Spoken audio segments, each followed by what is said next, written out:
एक छानसा प्रश्न विचारावा आपल्या कोकण हार्टेड गर्लला, तिला नेमका कसा मुलगा हवा? एक बेसिक क्वालिटी सांगेन की बाबा तो घोरणारा नसावा रात्री, प्लीज. बाकी सगळ्या क्वालिटीज चालतील, रात्री घोरणारा नसावा. असं क्वालिटीज भरपूर अशा सांगायला गेले तर. पण अशा रिलेशनशिप मधून बाहेर पडल्यावर खूप जास्त सिरियस क्वालिटीज असतात. ताक सुद्धा फुंकून प्यावं लागतं, जलाच्या आज मी फुंकून. मला आता ना माझ्या स्वतःच्या ह्याच्यापेक्षा मला असं कधी कधी वाटतं की आता बाबा आई बाबांना काय हवंय असा विचार येतो. पण आई बाबांना नाही आवडलं तर नाही करायचंय का वगैरे असा येतो.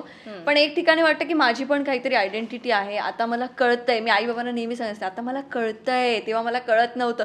तरी पण आईचं असतं की नाही नाही तुला काही नाही कळत आहे, परत काहीतरी असं होईल तर आम्हाला भीती वाटते. सो ती भीती माझ्या आई बाबांची मनात आहे आणि माझ्याही मनात आहे.